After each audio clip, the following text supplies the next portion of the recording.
You know, one of the things that parenting books and seminars and other such decent materials tell us as parents is to look for those teachable moments in life and to use those as occasions to talk about a rule or a lesson instead of just giving the rule or the lesson all by itself.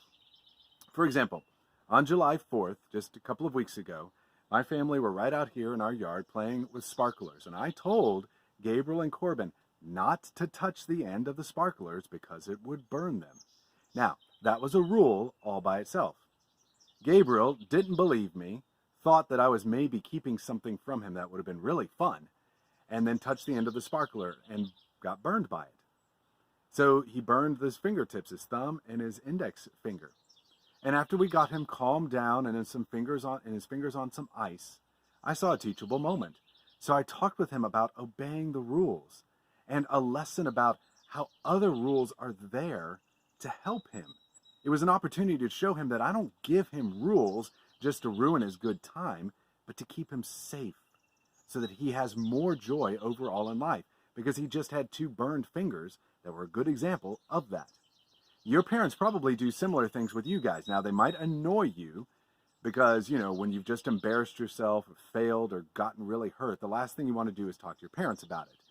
Yet it is a good thing that they do that, because your parents do it to make the rule real and to teach you a spiritual lesson that will cement itself in your memory much better than just giving it to you on its own. It helps you to see that it's not just there to ruin your good time, but there to help you live a better life and grow and succeed and have more joy. Well, the end of Exodus chapter 15 is a teachable moment from God, verses 25b through the end of the chapter. There's a spiritual lesson that they need to learn. God gives them his law right here, several chapters before he gets to the Ten Commandments. Yet notice how he does it. Let's read it. There the Lord made them a statute and a rule, and there he tested them, saying, if you will diligently listen to the voice of the Lord your God, and do what is right in his eyes, and give ear to his commands, and keep all his statutes, I will put none of the diseases on you that I put on the Egyptians, for I am the Lord, your healer. So they had just been disciplined in the Marah incident to show them the bitterness of their hearts, like we talked about yesterday. God used that as a moment to teach them what he expected of them, and to show them that genuine salvation,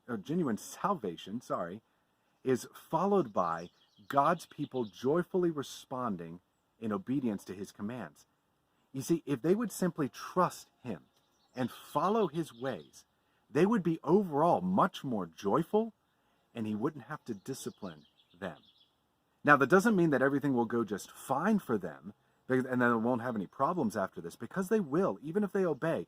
But it does mean that they will find more joy in their life in the wilderness, and they will avoid disciplines if they would just follow the good rules that he gives to them. Now notice this, and this is really important. Notice that he doesn't give these requirements to them as a requirement for their salvation, as a basis for their salvation. They were already saved. God had already redeemed them out of the land of Egypt and out of their bondage to slavery. He had brought them through the Red Sea, but now you're in the wilderness, and it's time for their sanctification. And he needs to give them a law. He doesn't say, do this so you will be saved. He says, now here are the things I want you to do so that you can have more joy and avoid fatherly discipline. It was a teachable moment where God showed them that he really does have their best interests at heart, and life will be better if they follow his laws.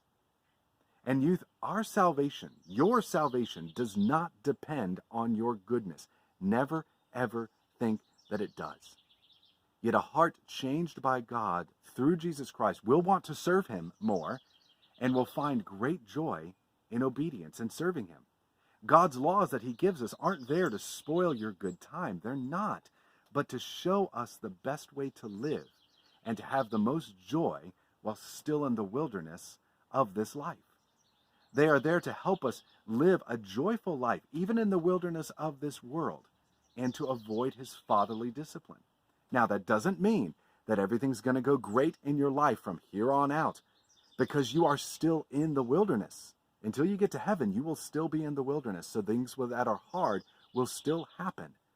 But if you trust God's laws and obey them as best you can and pursue them as best you can, your life will be more joyful and you will avoid much hardship that will come from the consequences of your sin.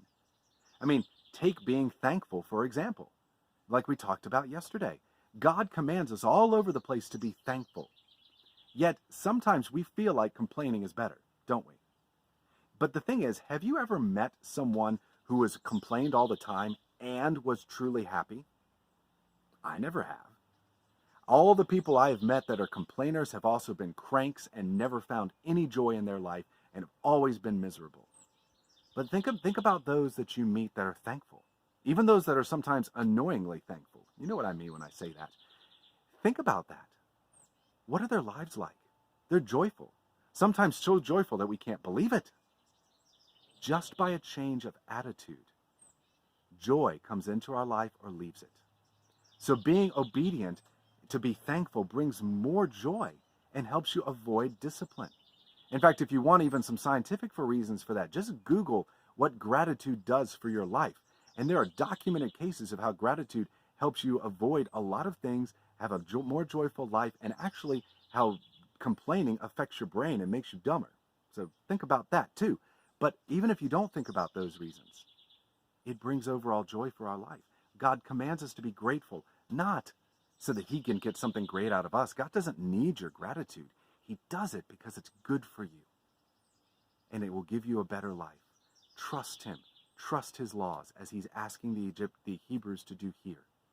So you guys think about that, and I'll see you on Monday.